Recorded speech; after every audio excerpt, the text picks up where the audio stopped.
What's going on, bottom line viewers? It's Mitch here, joined by Dilly Vanilli, Kevil. We're here to review Elimination Chamber 2017. We're going to talk about the matches, the wrestlers, and of course the storylines heading into WrestleMania, because this was the last pay-per-view for the SmackDown brand. Heading into WrestleMania, we also have Fastlane, the worst name for a pay-per-view in the history of pay-per-views for Raw.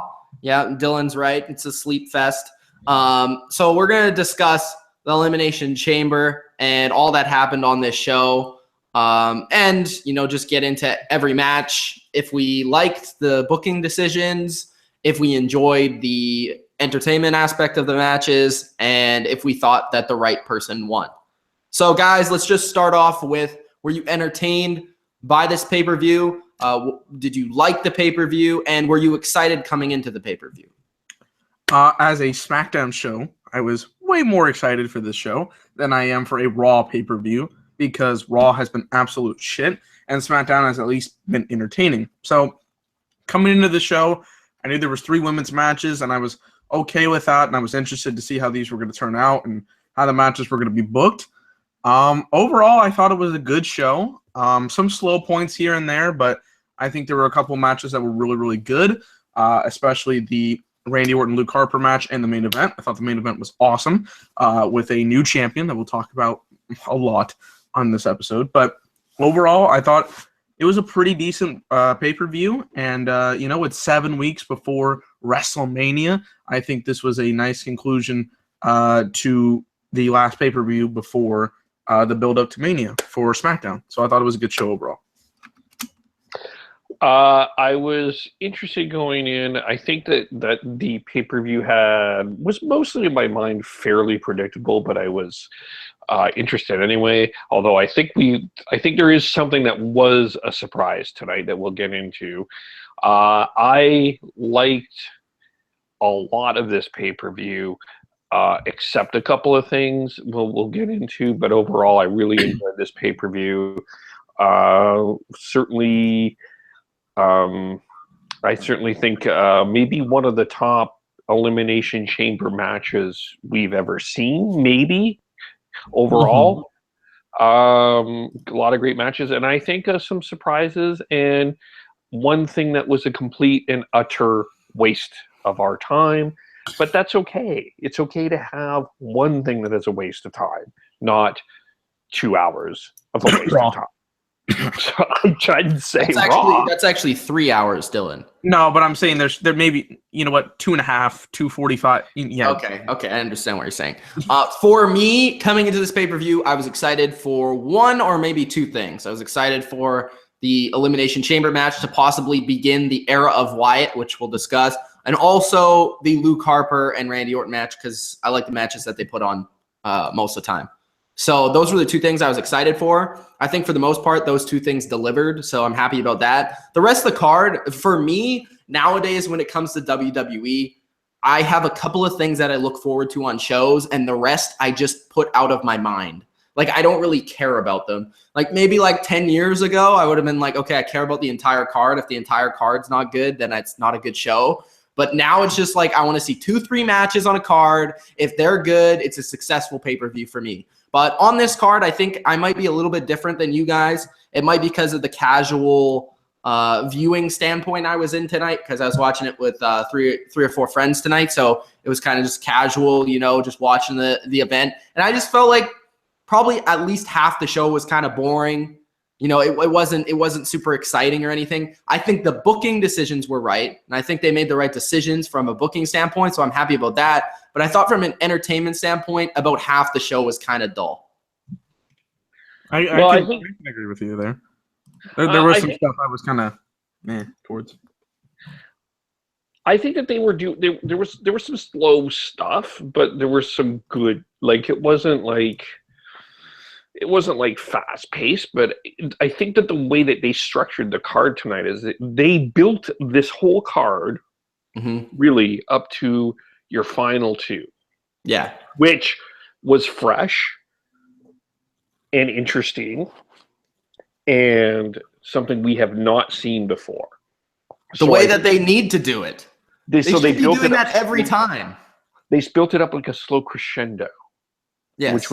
which was neat. I like that. It felt, you know what it felt like? It felt like a UFC card in that A way. little bit. I don't watch a lot of UFC. But if you watch UFC, it's like you kind of have the lower card matches, the matches or the fights that people don't really know the fighters or stuff like that, and then you get into the bigger names. And that's kind of what it felt like at Elimination Chamber, and that's also because you had the 6-man Elimination Chamber match. Spooky. But I will say this is the second best Elimination Chamber match, only behind Extreme Elimination Chamber from December to December 2006. Oh, that was.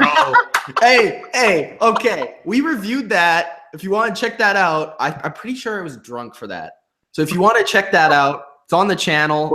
December the review. December to Dismember on our channel. We reviewed that. It is one of the worst pay-per-views of all time. Not only is it that bad, but they took Sabu out of an Elimination Chamber match. What in the blue crap are you thinking? Yeah, check out that We the People podcast. Just like you can check out 2 We the People podcasts before Mania season. We're going to talk about some Manias there. But that was an absolute shit show. Daivari did win, though, so that did make it one of the better pay-per-views, or one of the best pay-per-view matches ever seen. So I will say that. It was Paul Heyman's last booking decision. Yes. In WWE. He would not be on television for another 6 years. Dylan, people are not believing in the comment section that Bray Wyatt actually won. How? They're literally asking me right now. Yes, Bray Wyatt actually won. Also, Mr. Winter from our NFL reviews. He says, what do they charge for pay-per-views nowadays? I guess he used to be a wrestling fan.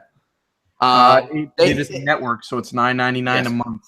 $9.99 a month. They have a network now, so you can, even if you want to go watch the old wrestling stuff, I just wanted to address this real quick. You can buy the network and, they have all the stuff on there. It's kind of like NFL Network in that way, except, it's on demand. It's organized. Yeah. All right.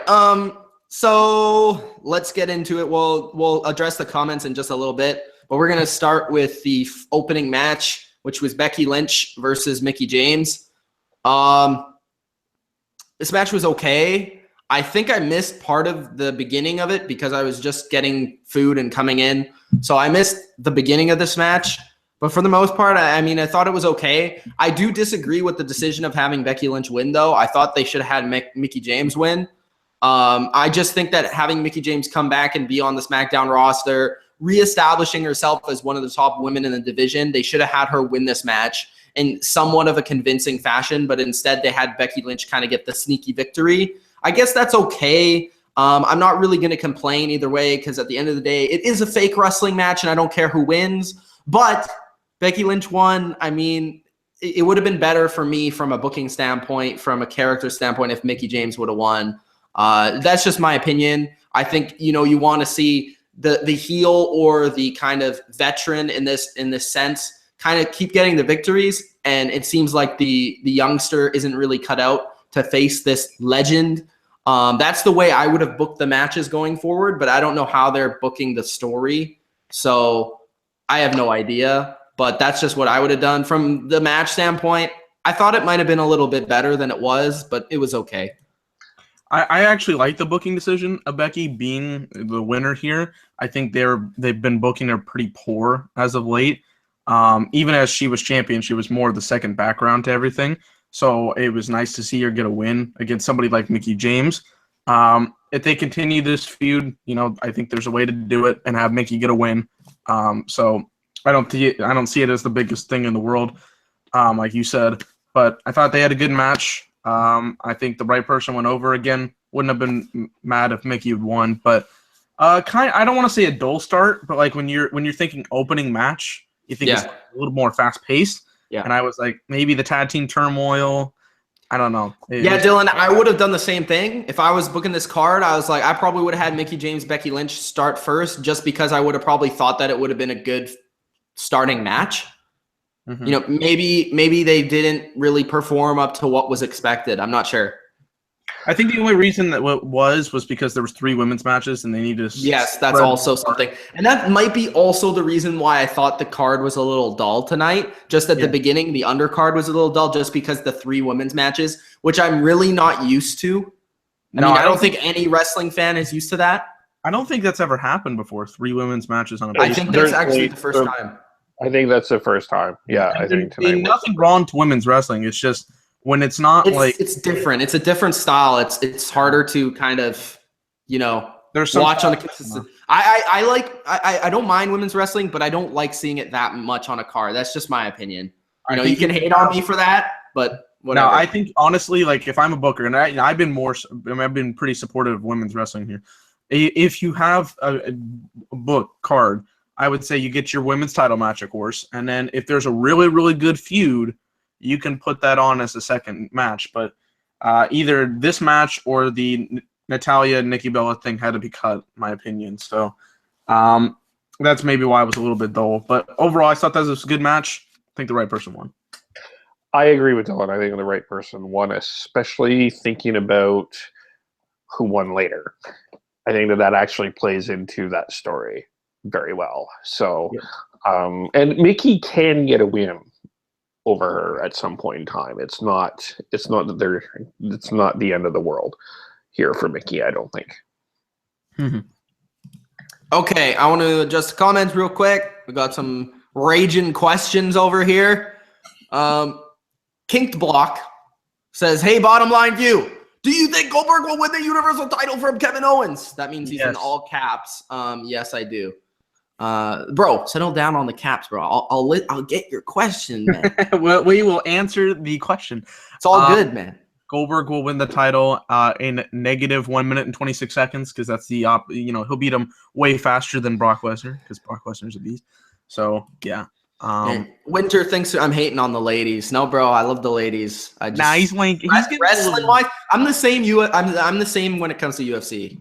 I'm the same when it comes to UFC. I don't know what it is. God, their UFC women's division is a train wreck. Okay, and I obviously know it's not a stage thing, but it's it's just the WWE boy says, why didn't they just make the Ziggler versus Kalisto and Apollo Crews a 2-on-1 handicap chairs match? Okay, I want to get into stipulations in just a little bit because we have a couple matches where I think it should have been stipulations, and that's a good actually going into Kalisto and Apollo Crews versus Dolph Ziggler. Good point. This is one of the matches where I thought it should have been a stipulation. I thought, maybe a chairs match, some sort of hardcore stipulation, maybe would have made the match a little bit more interesting. To me, this match was kind of, again, dull. The beginning was nice to see Ziggler attack Kalisto, but for the most part, I was kind of bored, and I didn't really like that Apollo Crews and Kalisto went over.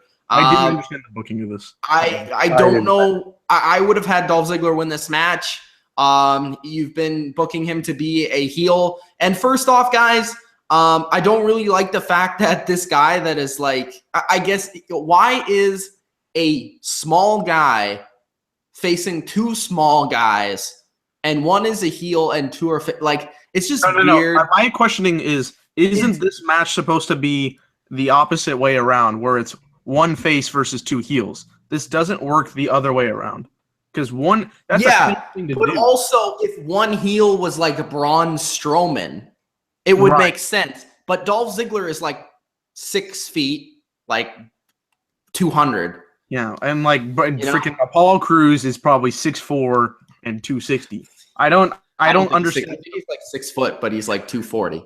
Okay, but he's athletically built in the department. Yeah, he's built. He's bigger than Ziggler, but he's probably shorter. So, but I don't understand the logic of this. Okay, so Dolph Ziggler beats up Kalisto. Okay, cool. But now you're facing the guy that's bigger than you, muscular than you, 1-on-1. Okay, interesting. Then they have the faces go over. What was the point in pushing Ziggler so hot as a heel? Because everybody was interested in the character. Exactly. And then lose. It was pointless, honestly. I was like, I saw a lot of people picking Kalisto and freaking Apollo Creed. Cruz. I know it's Creed though. To me.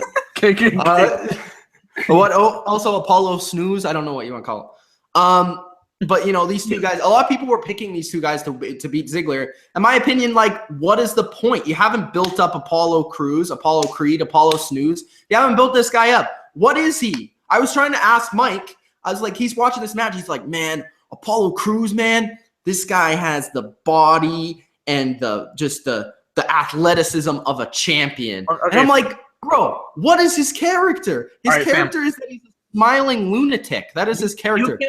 You can push almost anybody, honestly. If you have the correct booking, you can book anybody. The problem is they haven't booked this guy. Okay, I know.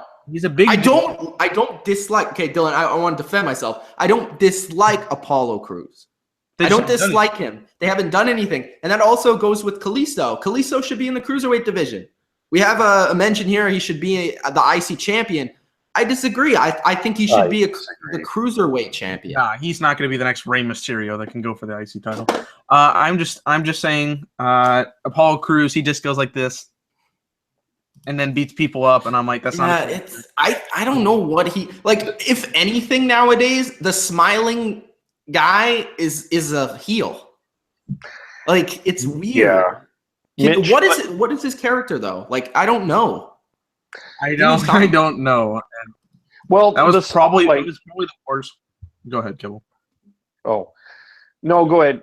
Well, I just want to. I'm going to maybe make a bigger statement here at the end of this. But Mitch, let me ask you a question. As the fan of the New England Patriots, so let's say after the game, the New England Patriots are celebrating with Roger Goodell in the stadium there. They're about to hand the Super Bowl off to Tom Brady and Bill Belichick. But Matt Ryan, Arthur Blank, and a couple of the defenders sneak up from behind and beat up the New England Patriots and take away the Super Bowl championship. Are they considered the Super Bowl champion? Because this was exactly how this was booked. Yeah. No, this was how half the pay-per-view was booked.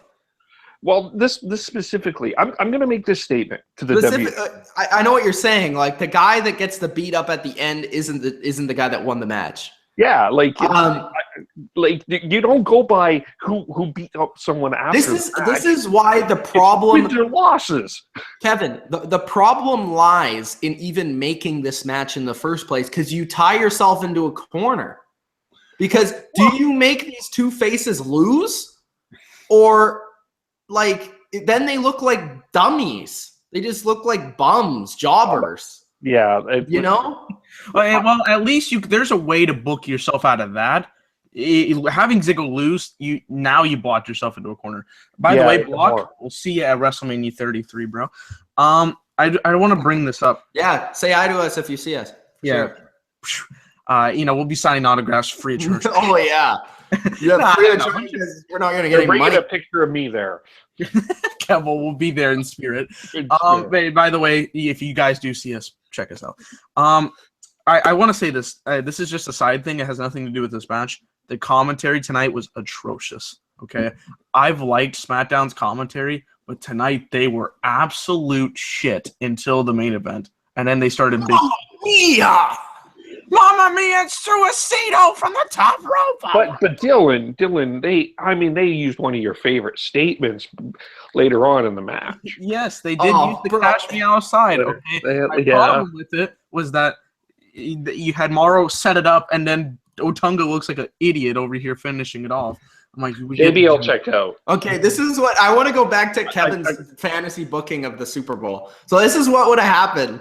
So Gronk comes out, he lays one guy out with a chair, and then you see from one side the old Patriots, like Teddy Bruschi runs onto the field. You see like Troy Brown and Randy Moss are running on the field, and then from the other side you see like Mike Vick and Algie Crumpler running on the field, and then they just all brawl each other. And then at the end of it, Brady hits his finisher on Goodell, and then they rock bottom. That would be awesome.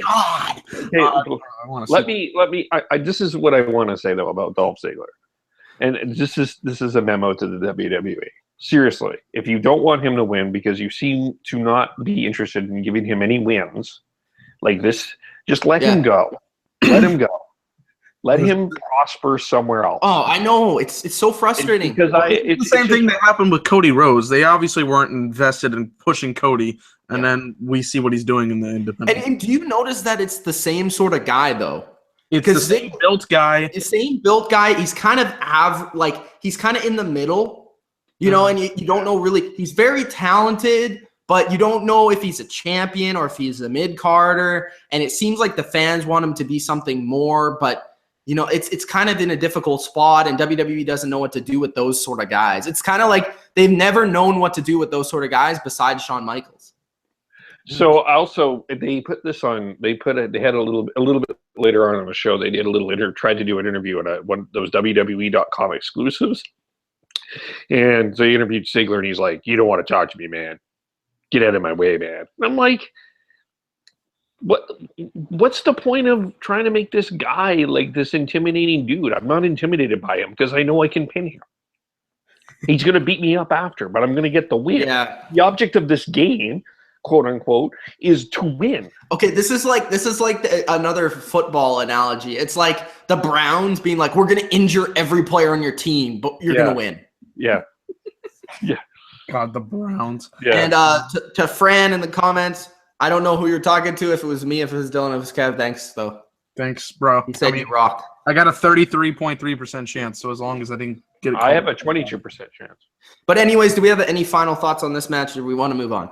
I have one more thing. It's hilarious because Apollo Crews later on was tweeting like just happily along like nothing ever happened a little bit later on when an event happened, and I'm just like, oh my gosh. Anyway.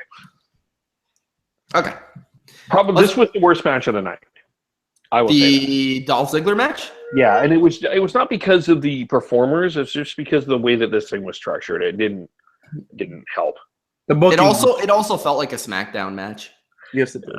Yeah. Okay. And why is JBL all Does anyone remember that Dolph Ziggler was in a rivalry with Jerry Lawler, and JBL kept getting pissed off at Dolph Ziggler, but now JBL loves Dolph Ziggler? Anyways, let's just move on because I always talk about that. SmackDown Tag Team Champions, the American Alpha, win the tag team turmoil over every tag team in SmackDown history. I mean, we had friggin' Ascension out there. We had the Headbangers out there. We had the Rock and Sock Connection. I mean, everybody was coming out. The Express that rock and rolls. The Rock and Roll Express came out. I mean, everybody came out. So, you know, American Alpha wins this. And I just want to say the thing that stands out to me, and this is where I was watching this with three friends. One of them doesn't watch wrestling anymore. He watched, you know, when he was younger. He knows the Cenas. He knows the Ortons. He knows those bigger names, but he doesn't know like American Alpha or, you know, the Ascension or all these teams, right? So every single like comment he had for different wrestlers was just amusing to me because most of them I hit right on the head. Even like okay, so we'll get into it more as the wrestlers continue to come out as the matches wear on. But like, for example, the VOD freaking villains. I mean, look at these guys. They got the stash. It's just look at the tag team division. I brought this up in the SmackDown review, but this SmackDown tag team division might be the worst tag team division of all time. Might be the worst tag. It is awful. It's pretty trash. It's good. It is terrible. It's not, but Raw isn't any better. Oh, I know. It's like tag team wrestling might be the worst it's ever been right now. American Alpha does win the match, but I want to say, this is my original point, actually. I got off track. But I want to say how mistreated the Usos are. The Usos are one of the most mistreated and underutilized tag teams and actual talents on the roster. These guys have this new gimmick. They're gangster Usos. They're coming out there. Prime Samoans. They're badasses. They walk down the ring with the swag walk and everything. It seems like they were made to do this gimmick. And before they were kind of forcing the whole Samoan gimmick, and it didn't really. It worked for them for a period of time, but it never really stuck. And now that they have this new gimmick, they've never really been given a chance. I feel like they should be given another chance to be champions. You have no talent on this roster. The Usos are great workers. They are good on the mic with this gimmick. They have a good look. They have the heritage. I feel like they should be doing something in this division, and you should be feuding with the American Alpha coming up next. I know they set that up during this match, but what the hell was up with that attack where they destroyed the freaking American Alpha, and then the American Alpha still wins? Well, like, that's how bad the Ascension is. Thank God the Ascension didn't win. But I know. Thank God. Because the Ascension is straight freaking trash. Can I ask Dylan a question? Because he is an NXT watcher. Yes. Dylan, does it make sense to you that the top guys are facing two enormously large people with a legendary manager? Or would it not make sense to have the top guys come up here and take the belts? The top guys, meaning the Revival. Yeah, I think they. I mean, obviously, I thought that the Revival was going to win tonight. I thought when the Ascension came out that we were getting a debut tonight. I thought that was how this was going to end. Yeah. Oh, I mean, the Revival obviously have that history with American Alpha, so I think that would easily work. And I think it should, because obviously they're one of the better. They're probably the best tag team up there with American Alpha in the company. So, yeah, I would say so. Especially since the Authors of Pain are taking their tag team titles, and running with it. So,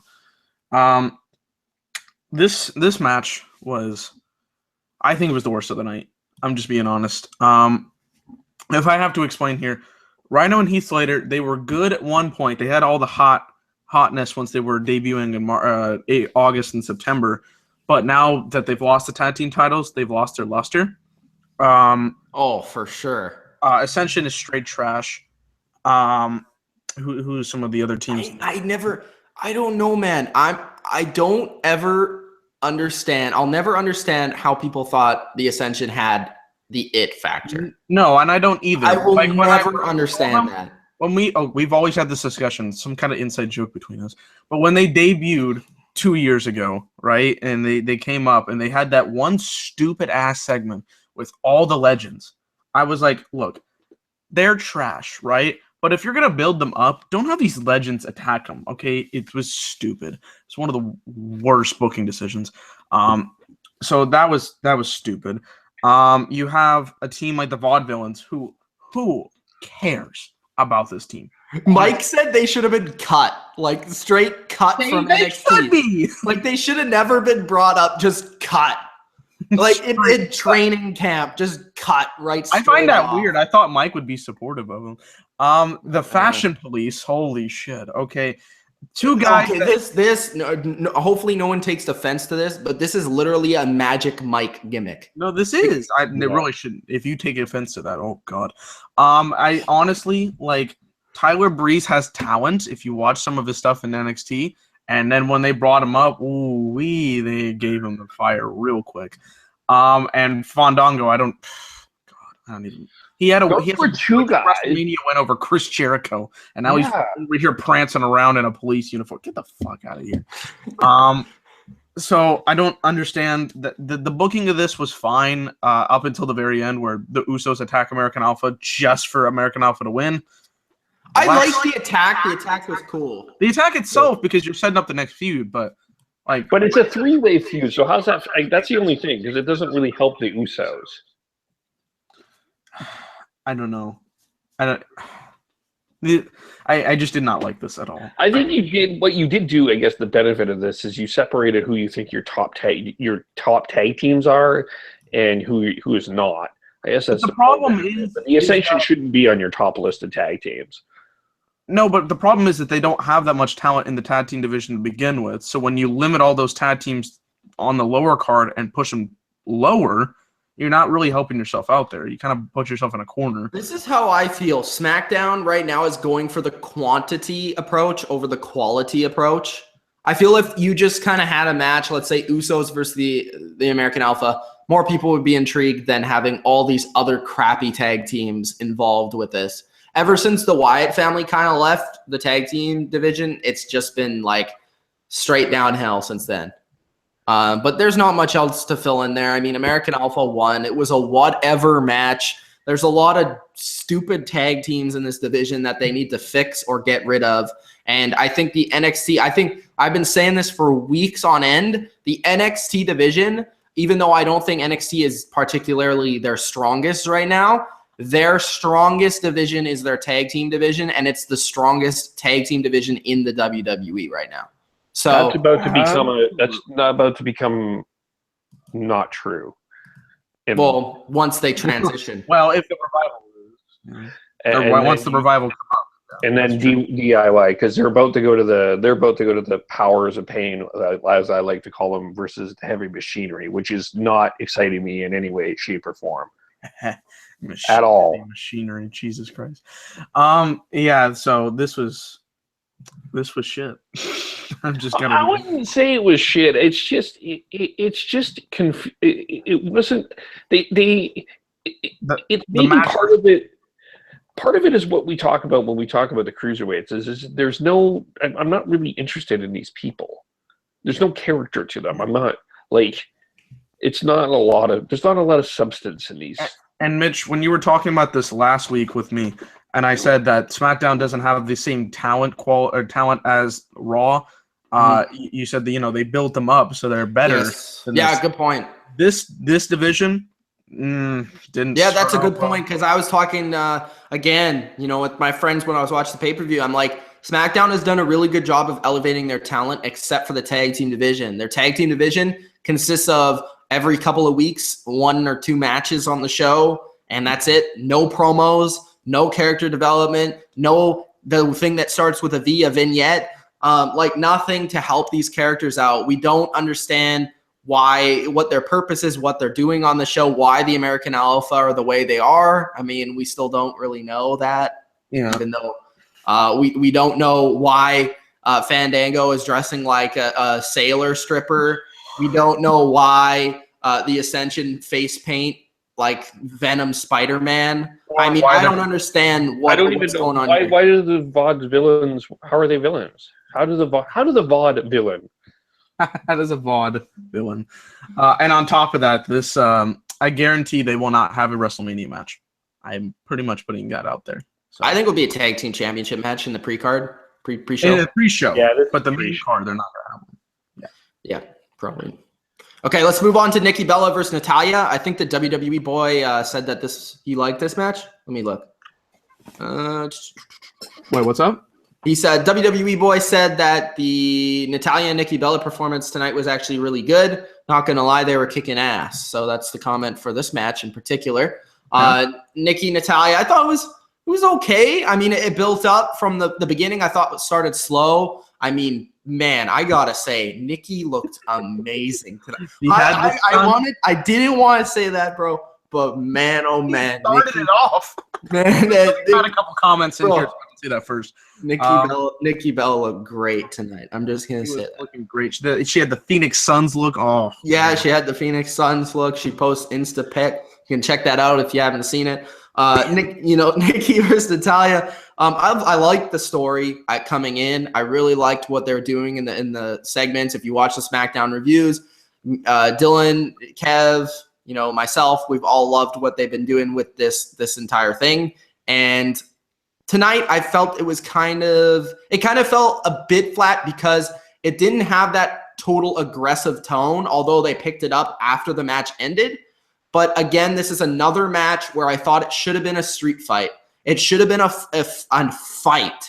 It shouldn't have been a match. It should have been a more personal end the feud fight because as we saw, it looks like, they're going to set something up with Cena, Nikki, Maurice, and The Miz. They even had that little bit with Maurice in the segment at the end with Natalya and Nikki. So it looks like that's where they're leading for WrestleMania. I would have had this end of the feud match here. Nikki goes over strong over Natalya. It's a street fight. It's just a brawl. That's what I would have done because these two are being separated in interviews. These two are being, just constantly attacking each other. Like I would have done something different than just a plain old match. But I thought it started slow again, and it got better towards the end. But again, it fell flat a little to what I expected. I thought I expected a little bit more from them. Can I say this real quick? Yeah. Natalya is the most awkward human being to watch wrestle on the planet as a heel. In this match, when she was trying to get the crowd on Nikki's side, of course, by yelling something, her expressions are just so awkward to watch. Like, she'll be like, I hate Nikki Bella, or Agreed. It was so, oh god. Also, she said "sell" in the middle of the match. She screamed it. Sell. That's great. There was other one like Nikki Bella sucks or something like that. This match was okay. I didn't expect that great, but like you said, Mitch, I think there should have been a stipulation to this, maybe some kind of fight, make it look more intense in the game, and this one really wasn't. I thought they did the stuff afterwards, after the match, was pretty good. Obviously, they set up this mixed tag, which I'm sorry, I don't really want to see, but I understand why they're doing it. But, you know, I think it was just kind of, I don't really know how else to say it. The match was okay. It could have been better. I'm guessing they're going to have a stipulation match in 2 weeks on SmackDown to end it off. And then I'm going to say Maurice interferes in the match or something. So that's my guess, if anything. But overall, it was okay at best. It's going to be very forgettable. And the stuff afterwards was at least a little bit salvageable. So, strongly disagree with both of you. I think this is one of the best moments on the card. And let me explain why. You have 7 weeks until WrestleMania. You've got time to build this. You can actually keep Natalya in this Maurice thing up until WrestleMania as far as you can. And I think that it would be viable for that. This might have been Nikki's best match. You have to also remember she is actually legitimately fighting off a neck injury that is probably going to have her retire after WrestleMania. That is the rumor on the street. So you have to kind of be a little bit careful in terms of a street fight and stuff like that. I think that might be a little bit too dangerous, especially when you have 7 weeks of WrestleMania and you're building to a really major angle like they are. That's going to be a bit of a money angle for the Bellas anyway. I think the match, I'm not saying it was the greatest match of all time, but this was one of the better Nikki-Natalya matches, I would argue. I think it led perfectly into the brawl after. You perfectly added Maurice into the situation, and it actually played into the Elimination Chamber match.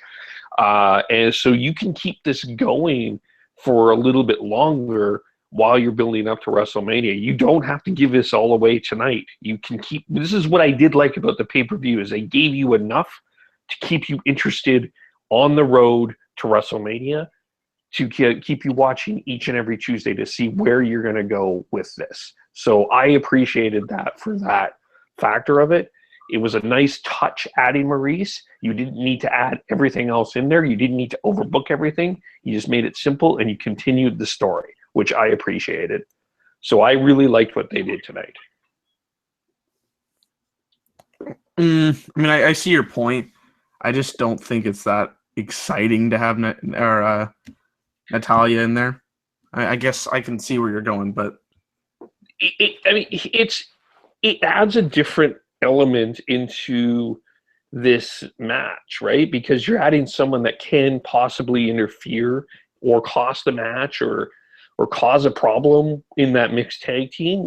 Natalya can still be a factor in that, in going into that WrestleMania match. Like, there's still something that you can think about, as she might interfere, she might not, something like that. So I think keeping her in here at this point is good. I don't necessarily think tonight should have been the blow off at all.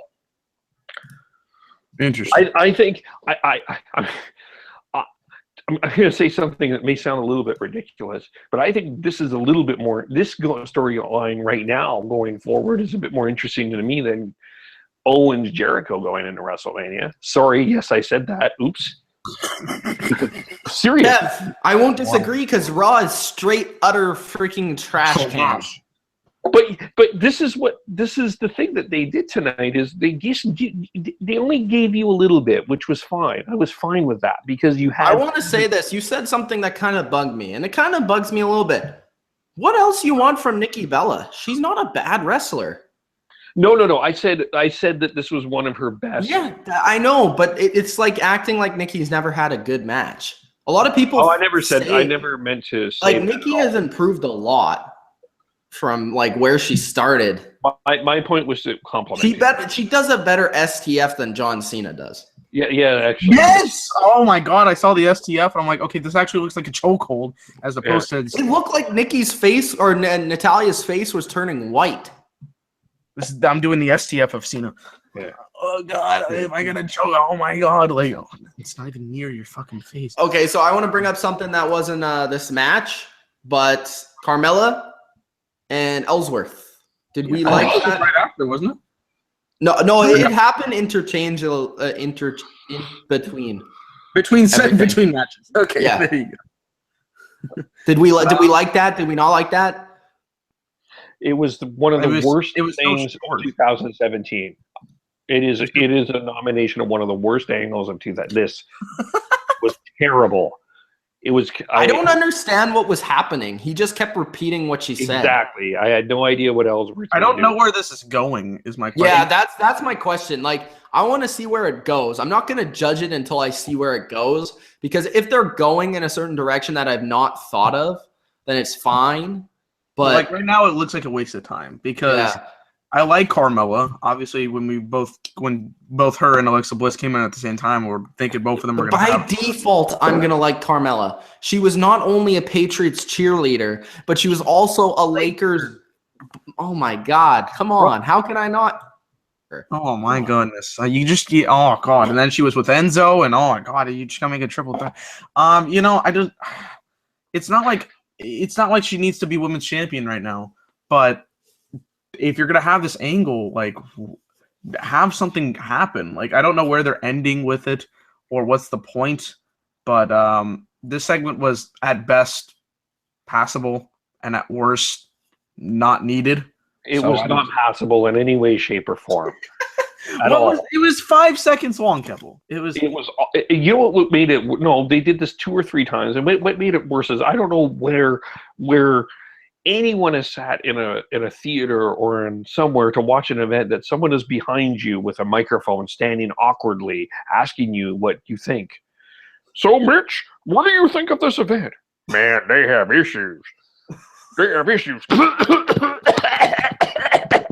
Bro, are you Jim Cornette, man? Chill out. It really did. I just hope they do something like pass or finish this off correctly. If they don't, then it's a complete waste of time, and it hurts Carmella. So it hurts both of them. Well, James Ellsworth is James Ellsworth. Who cares? Yeah, I don't think anybody cares. He's still be an entertaining character and done in the right way. Let's move on. Randall, Keith, Orton defeated Luke Harper in a match that I was kind of excited to see. I think both of these guys delivered on a certain level. I don't think it was fantastic, but it was good. It was a good match. I was looking forward to it. I kind of wanted Harper to win in a way because I kind of want to see Harper get a push, but I totally understand why Randy Orton won the match. He's building up towards WrestleMania. I just thought they could have maybe had Bray interfere in the match, but I understand that he's wrestling later. But Orton, Luke Harper, I like both these guys in the ring. Thought they put on a good show. It was entertaining. This is the first match where you look at these guys and you're like, these guys are wrestlers. You're like, these guys are like, you know what I mean by that though, right? Yeah, like these guys, they're like larger than life superstars. That's what they are, and that's what wrestling is. That's what wrestling at its core. Okay, I try and tell Kev this in Facebook messages. All right, there's three things about wrestling. All right, there's characters, there's storylines, and there's a fight. That there's wrestling that you think is real. And when you watch these guys fight, these big guys, right? You think that this is a real fight, all right? That's what I'm trying to say. And it also helps that when you're an average Joe watching this product, you don't think you could beat the shit out of the person in the ring. That's true. That's true. Kevin Owens. I thought this was a banger, you know, not the best match in the world, but I overall thought it was pretty entertaining. They've been having the storyline for a little bit. They've been teasing it. You know, Luke Harper never really trusted Randy Orton. It seems like they're giving Luke more of a face character kind of thing, which I like. Randy Orton, I think it was the correct booking decision, as you said, Mitch. You know, he's going to be challenging for the WWE title, so no real reason for him to lose here. It would have been nice for Harper to get the win, but I think you can instantly change that up with 7 weeks left before Mania, so you can give him a nice little face run. And then going after Mania, they'll have a nice push for him, I believe. I think there were some good things about the match. It was hard hitting. It had a good pace to it. Both guys hit their a lot of good moves on the outside. The power slam on the outside was great. A lot of Orton's, you know, Orton, Mitch said this before, Orton just works a really nice paced match with just about everybody. It just kind of flows really well. And Luke Harper is a really good wrestler. He's underrated. I would dare say one of the most underrated wrestlers in the company. Thank you. I was about to say that. Yeah, he is. He reminds me of like one of those older like Texan wrestlers, like a Stan Hansen. You know what I mean? He reminds me of like one of those guys. Yeah. Bit of Bruiser Brady. Yeah, like those type of wrestlers. And also I always bring up Young Kane as well. But Young Kane. I want to bring this up. I don't know if you guys ever knew this because I just learned this today. Did you guys know that Luke Harper was a teacher? No, I did not. What kind of teacher? Just like a high school teacher. Imagine this man. Imagine. He's like 6'8". Like, obviously, they would have to cut that down, but that would still look weird. Like, I am Luke Harper. Obviously, that's not his name, but I'm just gonna go off of gimmick-wise because I don't know his real name. I am Luke Harper here, and I teach U.S. government. All right, we're gonna talk about it all. I could not imagine him being a teacher. But he is quite a good wrestler. Interesting. It also goes into the sense of why he's so good on the mic. Without any practice. I love at the beginning where he's just like, yeah. I don't know. I find that entertaining. But he has a bit of an interesting ring psychology to how he does his matches. Oh, yes, he does. He's underrated in that facet as well. Yes. Which definitely helps him when he faces Orton. Because I think Orton is the best in the company with that. So I think these guys had a pretty good match overall. I thought it was really entertaining. This will be the first match I'll give a grade for the entire show because I haven't graded any matches. Is it on the Mitch scale or is it on a normal Dave? No, it's on my normal scale. If I had to give it a Mitch grade, it'd be a little slanted. I'll give it a 4 out of 5 because I thought this was a solid one-on-one matchup, and both guys benefited from it. So that is a positive for sure. All right. I liked this match a lot. I enjoyed it. You said a lot of the things I was going to say about Harper, very underrated. Orton, I think, is underrated too. I think people don't. I think the mainstream audience don't really appreciate his work. I think, but he's very, very intelligent. Just a very intelligent. And if you've watched him over the years, just a very intelligent character. And I think that the only thing that I'm struggling with is not the match in specific, but I don't know what you do with Luke Harper at WrestleMania. Yeah, it's tough. I think it's kind of hard, Kev, but I think they're going to, like Dylan said, I agree with him on this point. I think they're gearing up for a big Luke Harper push after WrestleMania. You could potentially see him be in that, not be in the match against Bray and Orton, but somehow interfere.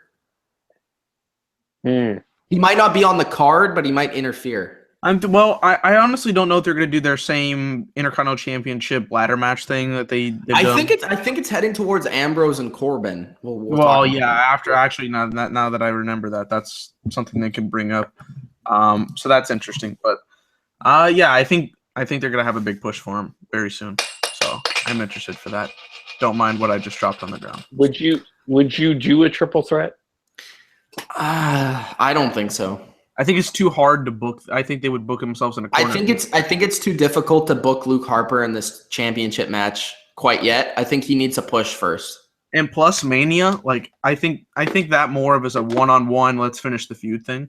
I don't really like triple threats all that much in Mania. I'm just saying, because it's supposed to be their season finale kind of deal. Yeah, no, I'm not saying that.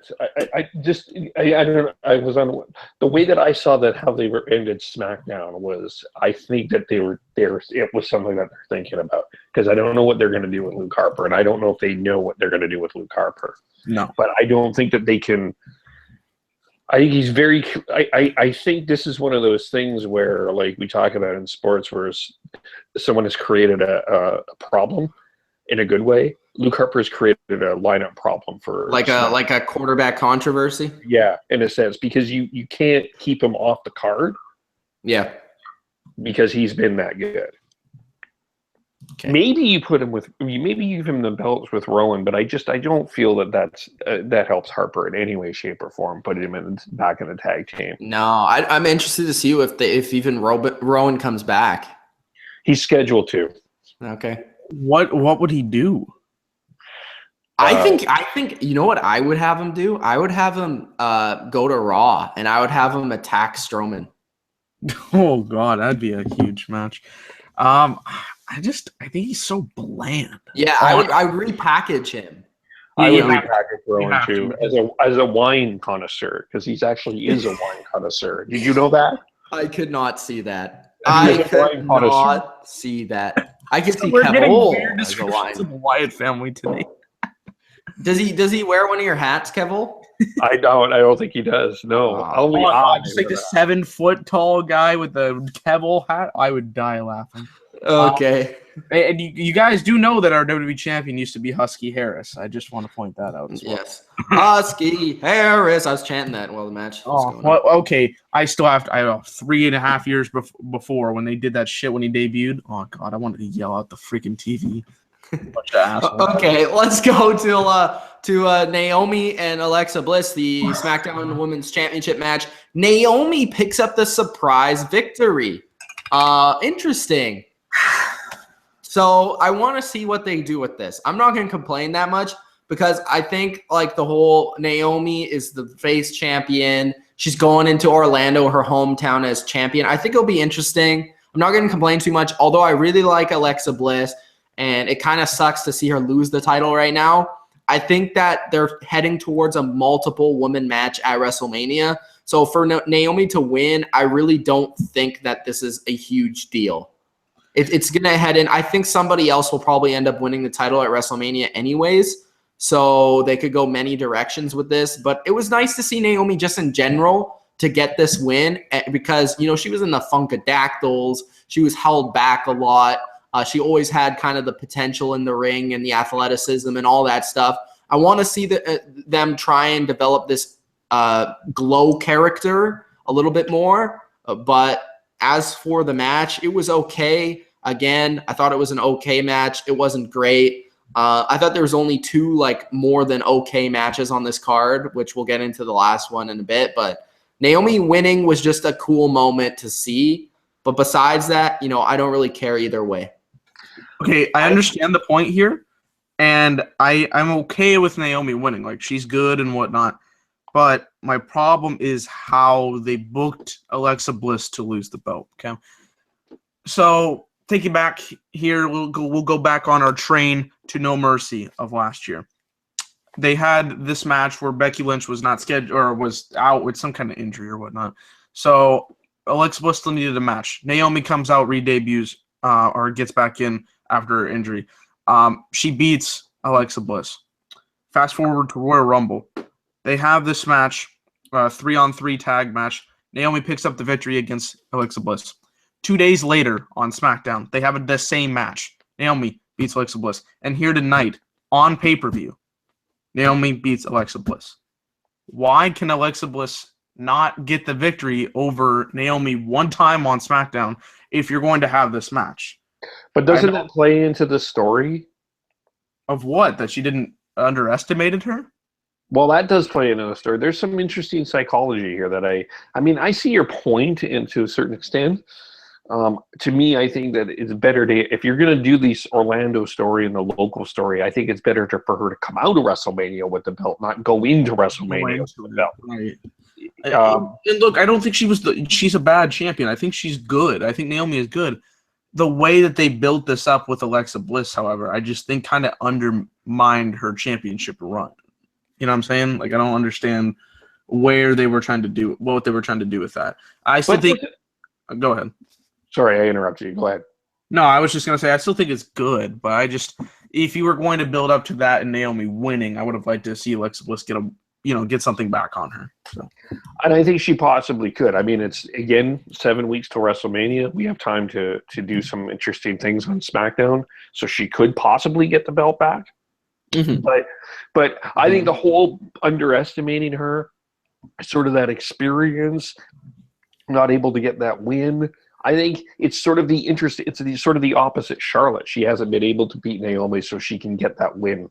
And you can build. Can I throw this in here? If they're going to do a fatal 4-way match for this title, I feel like it makes all 4 of the characters more intriguing. Yeah. Because if Naomi would have lost this match and would have walked into WrestleMania without the title, why would anyone care that Naomi's in this match? And that's why the Becky Lynch one works, because now Becky can target Naomi. Now Mickie can target Becky. Now Alexa can target Naomi. And now this fatal 4-way, I'm going to say this, and I mean, I know that you two are on there, but for the people in the chat, this is 10 times better than what they're doing on Raw's side. Guys, are they going to do 2 fatal 4-way? Stop bringing up that show. What show? Honestly, are they going to have 2 fatal 4-way women's matches? Yes. To, I guess, better the other brand? I don't know. That's interesting. Raw is fucking shit. We got. What would you rather see? Would you rather see a tag team SmackDown women versus Raw women, or these 2 fatal 4-way matches? These 2 fatal 4-ways.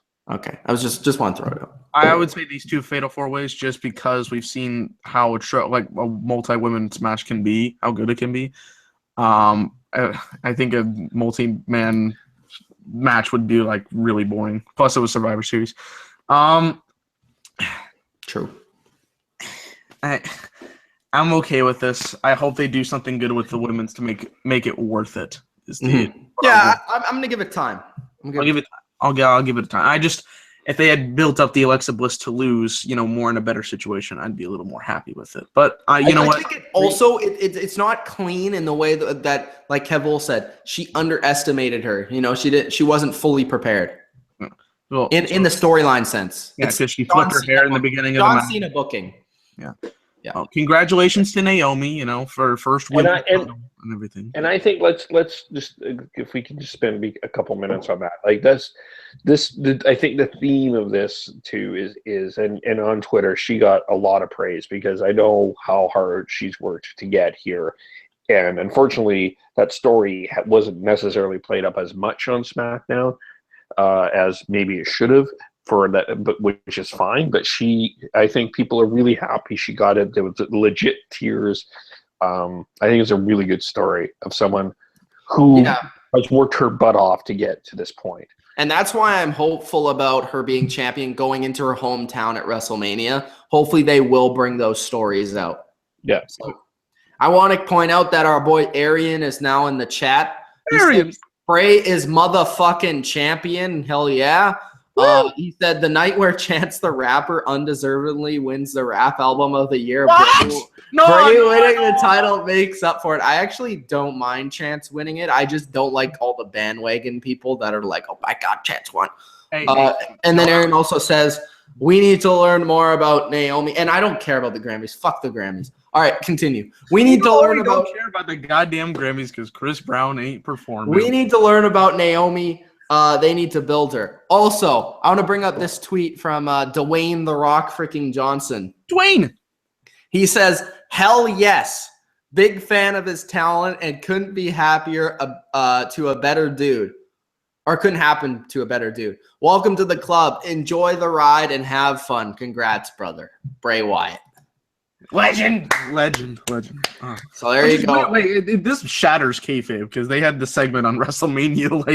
Looks like people are pretty happy. Wrestlers are happy. Not only that Naomi won, but also Bray Wyatt. A lot of fans are very happy that Bray Wyatt won, including myself, who's been wanting Bray Wyatt to win the WWE title forever, and finally he wins the WWE title. I got a story. I got a story for your asses when we get to that match. I actually sent a DM to Jake thy Young Gun, thy producer, and I said Bray won, and he said the belt ? And I said yeah, and then he said HOLYSHIT, which spells holy shit. Yeah, so it was great. Are we talking about that match now? Let's talk about the match. Okay, so Bray Wyatt defeats John Cena, The Miz, Baron Corbin, AJ Styles, and Dean Ambrose in the WWE Championship Elimination Chamber match. I really like this match. I want to go to my nitpicks real quick before we get into how good the match was. I hated how there were mats on the side of the ring. I hated that because I was like, how are you supposed to build this up as an Elimination Chamber match? Yeah, it's supposed to be an aggressive style of match. It's supposed to be, one of those more brutal matches, and they kind of took that away from us. I think it would have been even better without those in there. I do want to bring up that Bray Wyatt not only pinned John Cena, but he also pinned AJ Styles in a row, clean. So that is a push. People, that is a push. I liked that they tried to set up matches within the match. I really enjoyed that because that was a big point of emphasis for me when I was talking on the preview. Just the way that they went in and out. I didn't like the way that The Miz was eliminated. I didn't really like that. I did agree that Cena should have eliminated him. I agree with that, but I don't agree that the way he was eliminated. Baron Corbin, I thought he should have eliminated Ambrose, but I understand what happened after was fine. It still works. And AJ Styles still had a strong showing in the match, so that's good. I don't think I really had a direction for AJ Styles because I think they're trying to head towards Shane McMahon. So for that, I just like that he had a good match. And I also like that they ended with Wyatt and Styles because it gave us the question of – because we knew Cena wasn't going to face Orton because we just knew that wasn't going to happen. So it was rather Wyatt or Styles to win the match, most likely, right? So it was between those two guys at the end, and you had the idea that Wyatt was going to win, but in the back of your mind, you're like, they could potentially do Styles and Orton. They could do that. Well, and also to play up the fact that obviously you're going to get a new WWE champion, like once Cena's gone, so it plays up that part. Unpredictability, like when Triple H threw out Roman Reigns second to last, and they had Triple H, Dean Ambrose there in the Royal Rumble last year. I thought this match was great. I thought this was probably one of the better Elimination Chambers, probably behind the first one. Although I really hated the mats that they had on there, I think the rest of the structure looked awesome. I really liked that. These guys worked a really, really good match. Baron Corbin was booked pretty well up until the finish, but then again, they revitalized it by setting up a feud with Dean Ambrose, so I have no problem with that. Dean looked incredibly strong doing some of his bigger spots, and they made him look like a quote-unquote lunatic fringe because, he's supposed to look like a complete maniac, and he went in his... I also want to bring up Dylan. This is one of the guys where my friend that didn't watch wrestling was like, who is this guy? He's like an average guy with a tank top on. I was like, exactly, right? All right. Also, I forgot about this. Every time Kevin Owens came on the screen, he was like, who is this fat guy with a beard? Like, why is this fat guy champion? That's exactly what he said. And I'm like, oh my God, that's exactly what I've been saying on my YouTube channel. Could have got this man on the channel because it's true. So yeah, I think they did pretty well with Ambrose, and they booked him pretty strong. And then they had the Miz just come in there, sneak the victory because they've had this feud with Dean. Miz was next to go after the Cena thing, which was fine. I would have liked Miz to get a little bit more offense in this match. But then again, they're setting up that intergender tag match, which is cool. Then they had the final three set up. They did an incredibly good job of having these three guys wrestle because they're all pretty good. Bray beat Cena clean as a whistle. Where the fuck was that in 2014? I thought this was really good, and they had him win them both against Cena and beat Styles, so that he's the new WWE champion.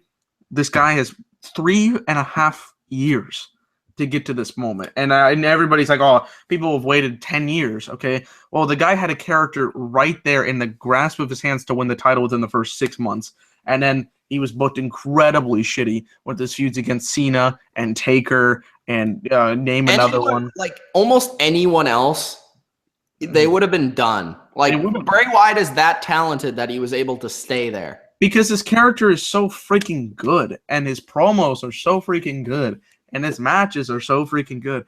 I remember I watched this guy whose name was Husky Harris back in 2010 when he was on the first season of NXT, and I remember watching him, and I'm like, if he just gets in shape, there could be something of potential.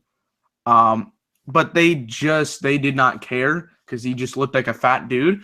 And then he showed up in the Nexus angle when he was feuding with Barrett and Cena, and he just kind of got thrown to the wayside. But then when they debuted him as Bray Wyatt, I was like, there you go. You have this opportunity. Build him up.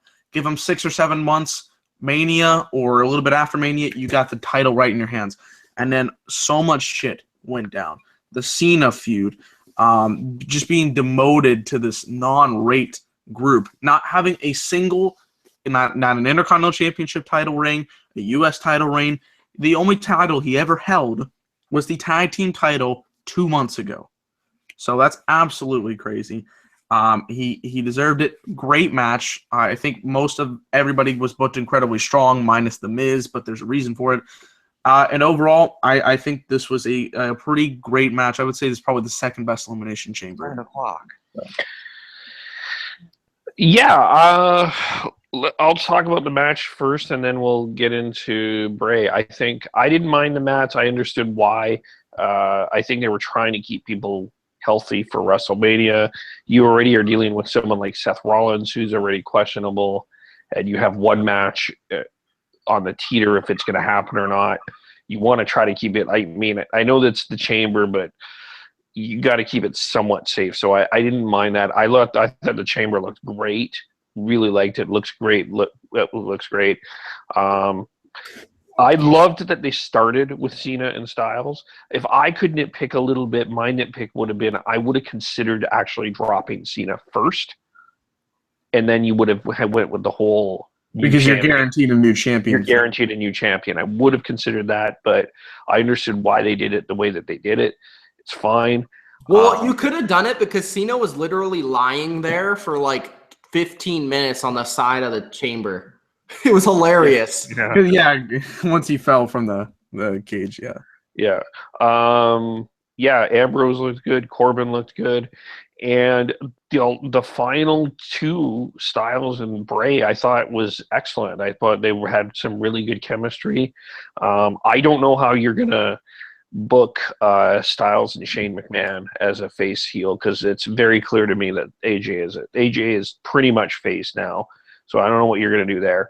And I think the other touch, I loved how they ended the show with this whole like pause. Is like, is it really going to be Bray and Randy Orton at WrestleMania? I love that. That was kind of better. Like the music was coming in. I'm like, there's something going on, and then just having Randy Orton pop out of nowhere. Yeah, and I'm glad he didn't RKO him tonight. I'm glad that they saved it. Thought that was great. I also. Yeah, so overall, I think this was one of the best chamber matches, maybe top 2 for me, maybe the best. I don't know. I'll have to think about that a little bit more. I'm not going to give it that rating yet. But I think kudos to Bray. I mean, this guy was put in a really, like, even you look last year, he was put in a really awful situation where he was pretty much buried by The Rock and Cena.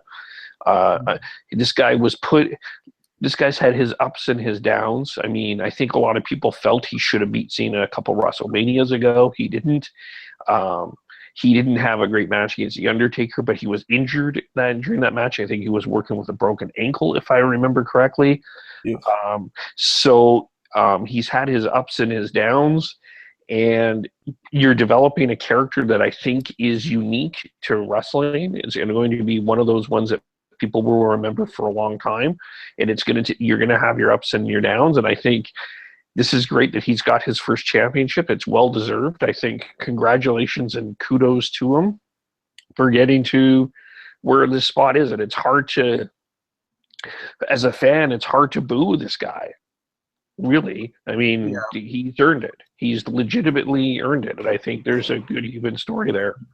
So, I think the only question to me is where you put this on the card, because it's not the main event. Whole other topic. But I think that this match and this story, I think, is going to be a lot better than people are going to give it credit for. I think it really is going to be very interesting going forward. It's going to be very interesting 7 weeks. And this might be the best built story going into WrestleMania. That's what I am immediately like going into this, when I was hoping that Bray would win, not only because he's one of my favorite, but that because this would be the best story. It would be probably the best story going into WrestleMania if they execute it correctly. So that's also like something that I was trying to see, like what WWE would do. Arian says that what a great match. The only thing I disliked was Miz's booking. Again, looking at it, like in the moment, I kind of thought it was bad just because he like dominated everybody, and then he just got hit by an AA and lost. But like, is it gonna hurt him? I don't. Not really. So. I don't think so. I mean, it's not really gonna hurt him. He also says the Miz would get a push if WWE didn't listen to their YouTube comments. I do agree that they do listen to their YouTube comments a little bit too much. That's where you see the Sami Zayns. I can't wait until SmackDown, he says. I can't either. I want to see Bray come out there with that title, baby. And then I want to see a celebration of the Wyatt, and I want to see an RKO out of nowhere. That's what I want to see. Do you want to see that Tuesday, or do you want to wait? Well, I guess you could drag it out, but would it not be?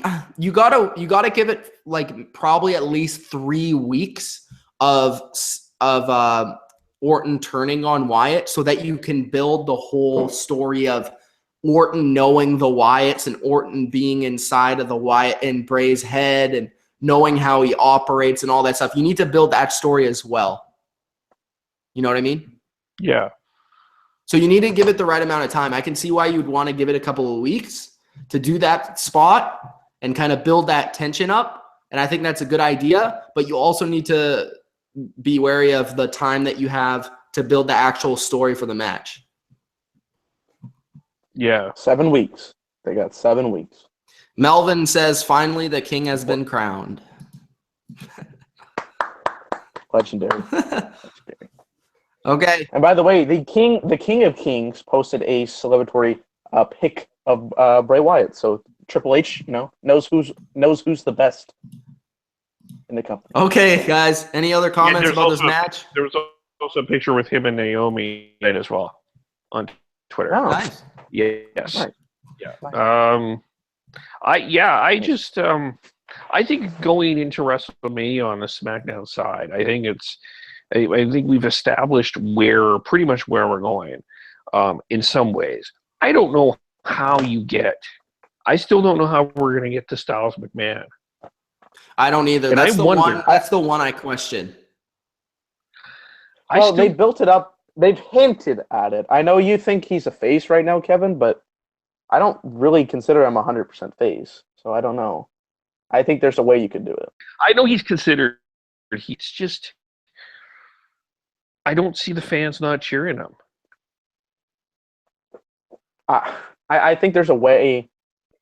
Because Shane is Shane. Like, he'll always be that that guy that people will cheer for because of the high crazy spots and whatnot. I think there's a way you can do it. I think there's a way. I'm sure there is. They got 49 days. Yeah, and I wonder if in the back, just in case, do AJ with Shane in the corner versus Joe with Triple H in the corner. I wonder where that is on the scale of. That's in the mind of Kevol. I don't know if that's in the book of the game. I don't know if that's a Kevil. Yeah. Yeah. I would like to see that, but I still think Triple H Seth Rollins is going to happen. I think it will. So I do too. I think that I do too, because I think this whole Seth thing is a story. That reminds me, we have Raw tomorrow. Gosh. We got to watch Raw tomorrow and review it. So if you guys are watching Raw, make sure you check out our review tomorrow. We're going to give you our ratings, and then we're going to get out of here. Okay, let's start off with Dilly Vanilli. Should I give you a drum roll or what? Should I give you a drum roll? I think, yeah, sure. Why not? Why not? All right. Drum roll. This is a really weird pay-per-view to rate. I'm going to give this one a 6.5 out of 10, okay? I really did like the main event. The main event was great. They had a lot of good booking decisions in it, and the motherfucking guy, Bray Wyatt, won. Okay? Luke Harper, Randy Orton was another bangers solid match. And they also did a good job of building towards what they're trying to get across at Mania, something Raw has no idea what to do. However, the rest of the show would be considered boring. I'm kind of going to be honest here. Becky Lynch, Mickie James, not a bad match, okay? It was a good match. Not really a good starting opening match, but not the worst thing ever. However, it's not going to be like memorable in my head. You had the Apollo Crews, Kalisto, Dolph Ziggler disaster. The tag team turmoil. Why should I care? No offense. I like American Alpha, but the rest of it is that cricket sound right there. The second match, the second women's match between Nikki Bella and Natalya. The build was better than the money match. That's all I'm going to say for that. The women's title match, I hope they fix that up, but I did not like how they booked it necessarily. So there was some bad stuff on the show, but I think the good stuff and the booking overall to get us to Mania helped the show out a good amount. So I will give it a fair 6.5 out of 10. I think that's pretty fair considering we had a boring show minus 2 matches, honestly. Mike drop. If I had a mic. Do I get drum roll or drum roll? I'm going to give it a 7.5 out of 10. I think. Thank you. I think the problems stuff were already on my list of worst for 2017. What they did with Ziggler, Cruz, and I want to say Kit Solano, Kalisto. I think it was a complete not effective in any way, shape, or form. Tag team match, I think it's building to something. I didn't mind the women's matches. I thought they were good. And I think we ended off with one of the best elimination chambers in history with a new concept, new fresh end, and a really great story going into WrestleMania. And that's the point of this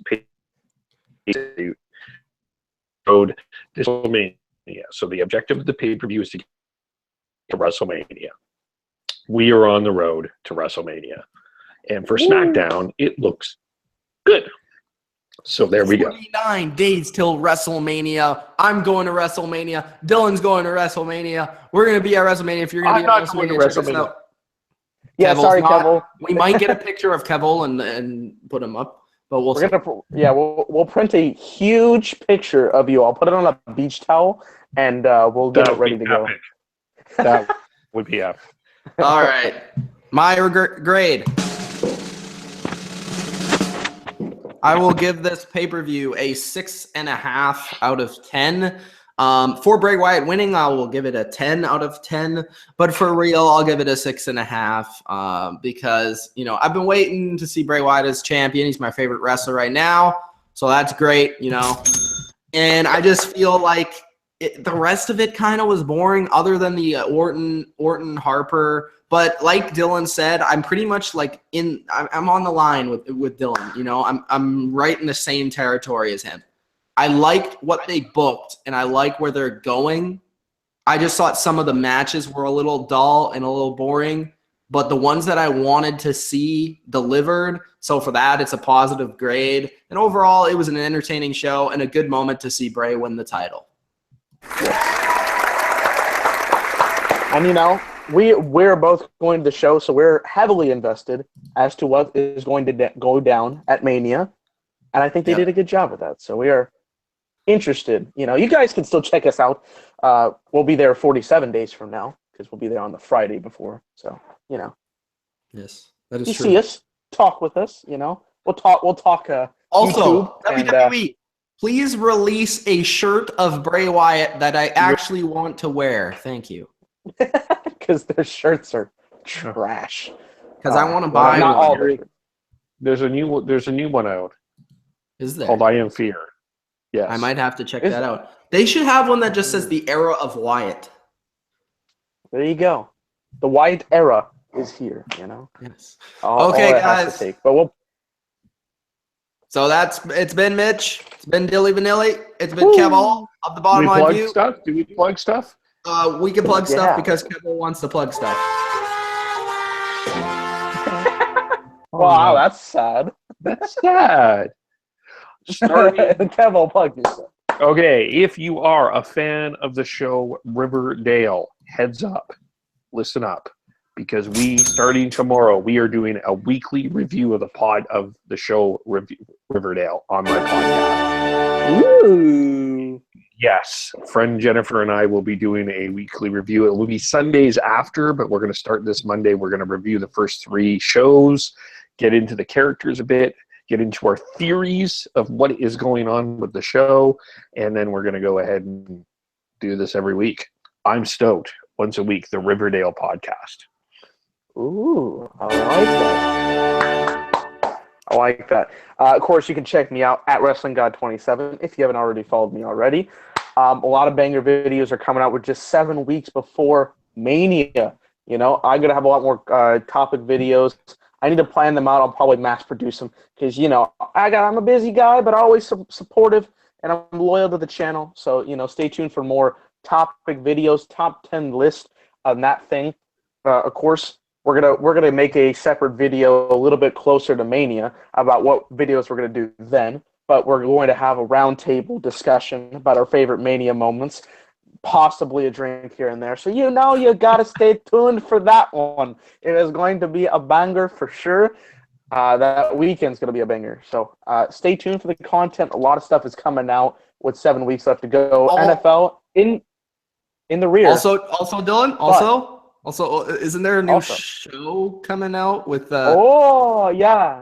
It's kind of coming out of nowhere, I think. Yeah, out of nowhere. The Hangout out of nowhere is coming soon. We'll have more details on that, but I think you guys will like it. It's kind of it puts your head in there. It's like a around the horn, pardon the interruption kind of mix. So you know it's going to come out of nowhere. We're planning the details of that right now, so stay tuned for that. I'll be your host for that, so you know I gotta dress up for that one. So yeah, stay tuned for that. As for me, you can follow me on Twitter at Mitch Milani, Milani on Twitter. And for the video content, I'm going to be doing my same old NFL, WWE. Hopefully we can start doing some NBA game recaps of the bigger games that are happening as well. Oh, yeah. You know, just topic videos, NHL stuff as well. Thanks, guys, for supporting the NHL content. We've kind of been slowly getting back in there. And WWE, of course, lots of stuff before WrestleMania because, of course, it's WrestleMania. We'll have, top 10s, different videos like that. And also, probably rather this weekend or next weekend, I'm gonna be restarting the Attitude Era reviews. So look out for that. Monday You should night have a Cavol on there once in a while. We may be for a pay-per-view or two. I'm coming up on the King of the Ring 1998. We might have to have Cavol on there for that one, but we'll see. Oh, the King of the Ring, Mankind Taker, bro. That is. Yes, we are coming up on that. Thanks, guys, for watching. If you enjoyed, Gronk spike that like button and subscribe. Peace out. Yeah.